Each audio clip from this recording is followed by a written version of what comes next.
The aerial perspective of Bulunkul is dangerously beguiling. You'd never guess that this is the coldest settlement in Tajikistan.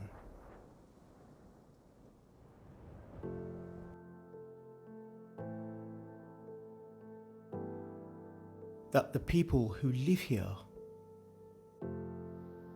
make their livelihoods, their lives, in the coldest settlement in Central Asia.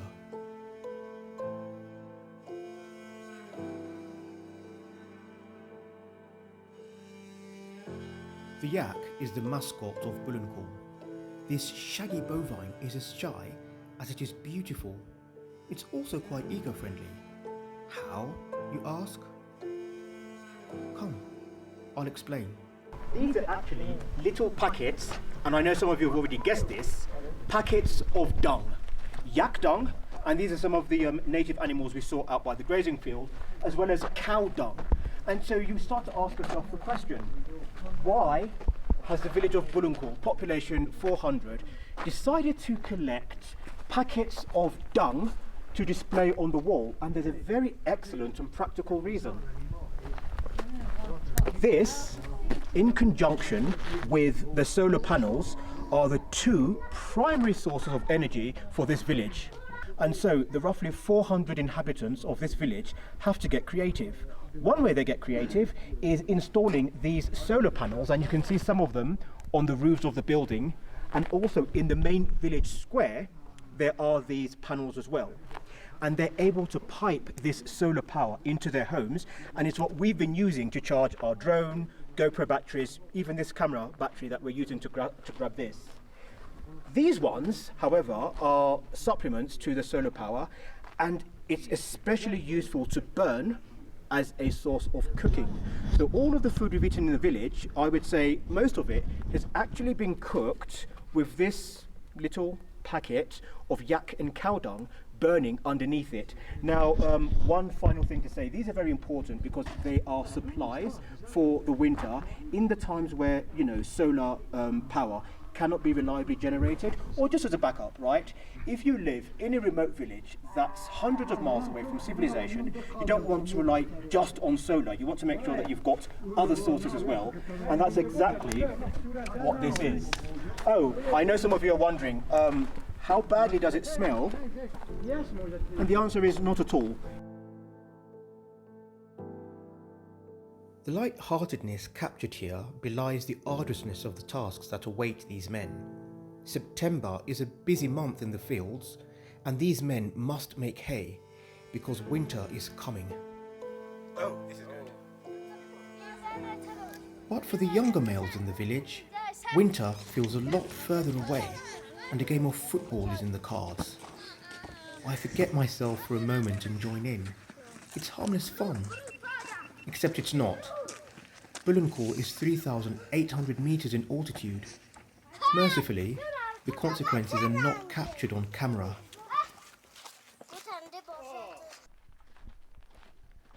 Meet Madam Bakhten, headmistress of the village school, lifelong educator with a passion for children and early education, and the sweetest human being you'll meet in Tajikistan. She turned out to be an angel. Oh, it's quite nice inside. These are her classroom. This is her classroom. در این سیمفونا هم زبان تاجیکی را میخونن، هم زبان انگلیسی را میخونن، هم زبان روسی را میخونن.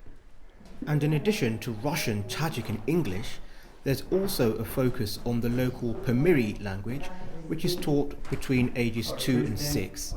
In theory, making these children quadrilinguals.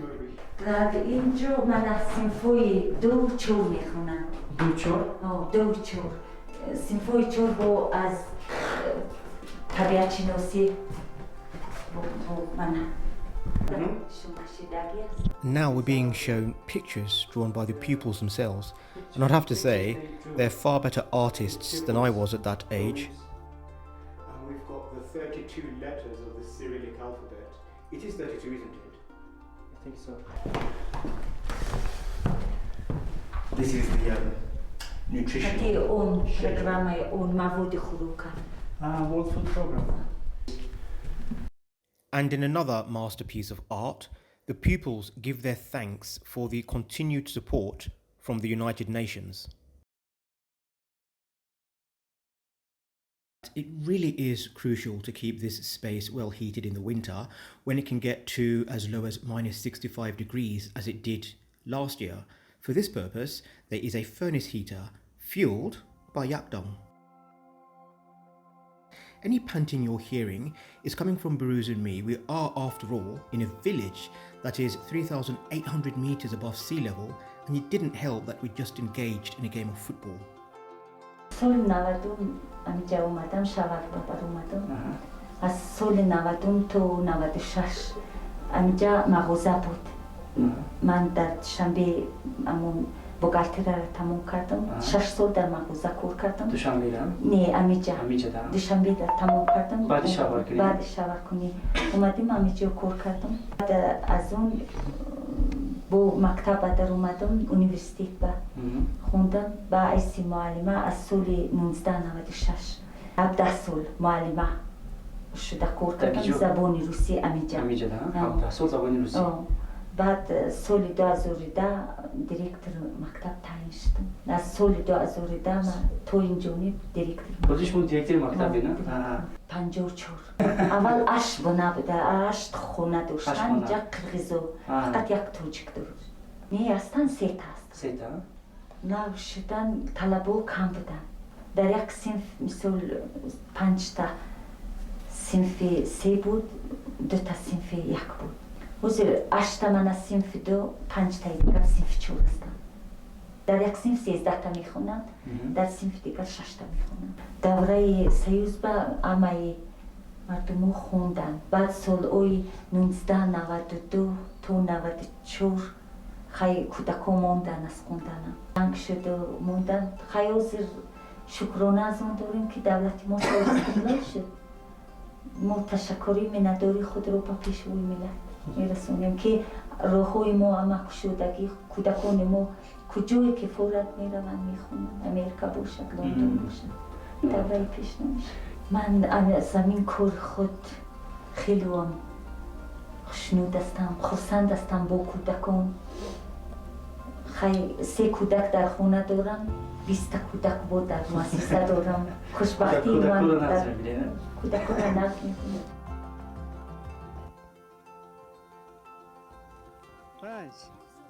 The boys of the village are boisterous enough on the football pitch, but succumb, as do all children, to shyness with strangers. But as they open up and tell us about themselves, they reveal an important aspect of Tajikistan's linguistic diversity.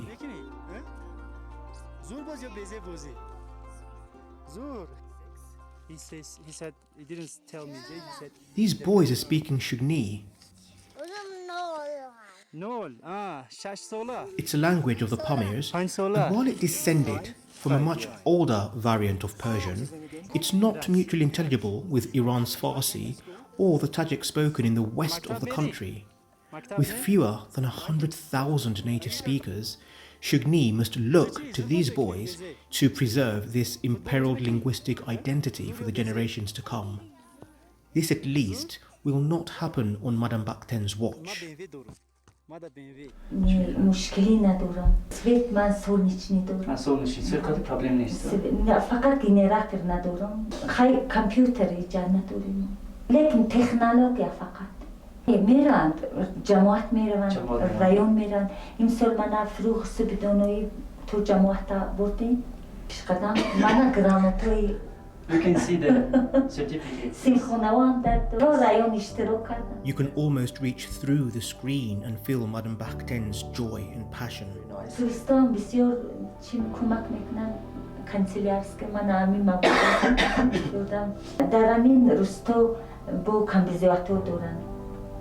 لیکن از طرف حکومت دولتی ما بسیار کمک میرسد از رحمت و پیشوای ملت با رئیس محترم رئیس ولایت یادگار فیض با یک بانوی جوانی که داریم حسنی بانو در یک ماه در اون زمستون قراتون که برف بسیار بود و زمستون گذشته این سال گذشته در یک ماه 3 بار اومد برای مردم خیلی هم بسیار کمک رسوند و مکتب از جهت سوزشواری تامین بود هم از قرقستان آوردن هم از رایون عینی آوردن مکتب بر تعمیر کردن همون کیلوگرم انگشتان بلند میشه فقط انگیش با کیلوگرم بلند میشه مثل اوزر اگر از موی از 15 سپتامبر اتپیتین سیزون سر میشود از 8 کیلو سر میشود موی امون خنک موهودا تو 25 کیلوگرم تو 25 کیلوگرم Dilnoza. Alvina. The girls refused to be left out of the fun. Hints. Speaking a mixture of their native Shugni and Tajik, they were able to tell us all about themselves. The breadth of Tajikistan's ethnic heritage is impressive. For a country smaller than the US state of Iowa, and with fewer people than the city of Istanbul, the differences, even from one village to the next, are often remarkable.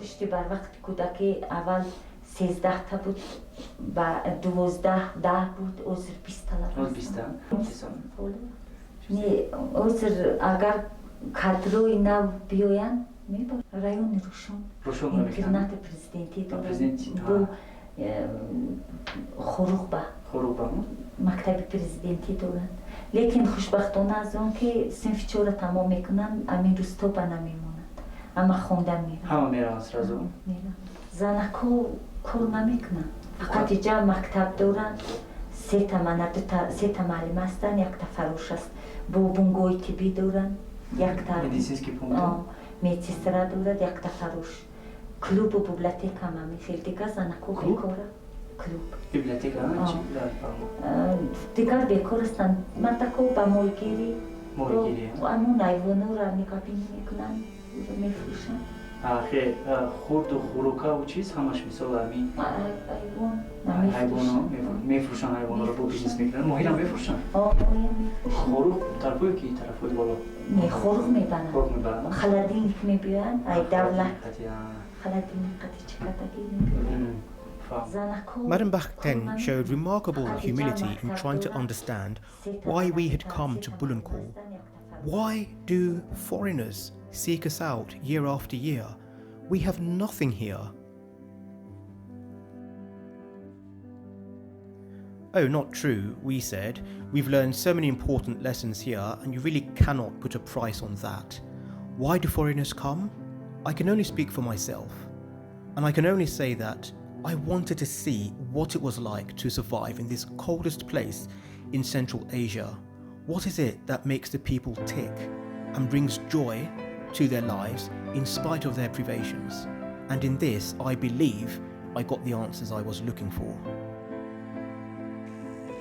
If I had to compare the village of Karakol to the village of Bulunkul, Karakol wins on the beauty and appeal of the lake and surrounding landscape. Bulunkul wins, however, in its sense of community, which, to me, felt stronger here. As soon as you step out of your front door, you step into a vibrant community. It opens itself up to you, and you almost feel as though you belong.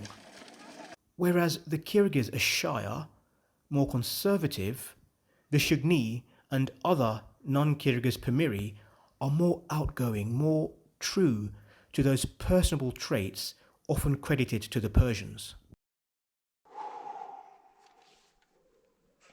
The feeling of belonging fades quickly enough after nightfall.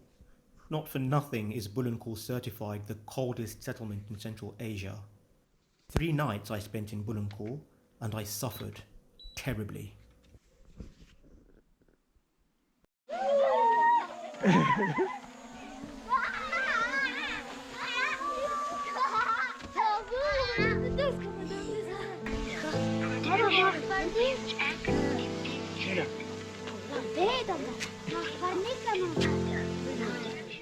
Just watching Barus put away the drone, and looking at all the children and all the fun they've had, if there's one thing that saddens me, it's the realization that in this village, without any electricity and highly unreliable telephone and internet service, these children are not likely to see the final cut of what we put in to the Bulunkul content.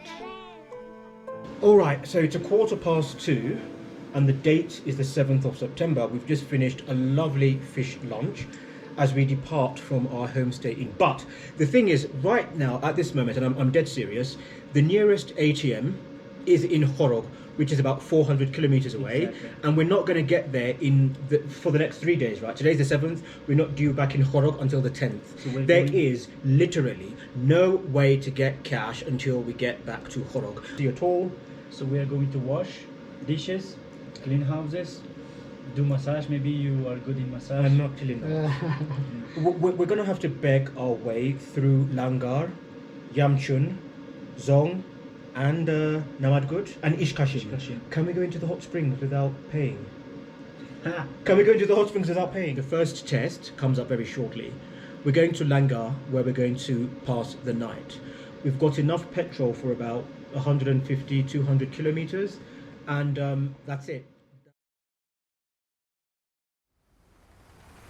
If we had a common language, I would say thank you. Thank you for sharing your homes and your hearts with us these past 3 days. And for Bulunkul, life goes on. We are but a raggedy company of actors in a long and distinguished cast of those who came before and will come after. And to what will they come? We asked Madame Bakhten the same question. She smiled shyly. What is there in Bulunkul? What rewards does this coldest settlement in all Central Asia offer the intrepid traveller? There are no streets, no Wi-Fi, hardly any running water, and to endure winter, one must endure cattle droppings.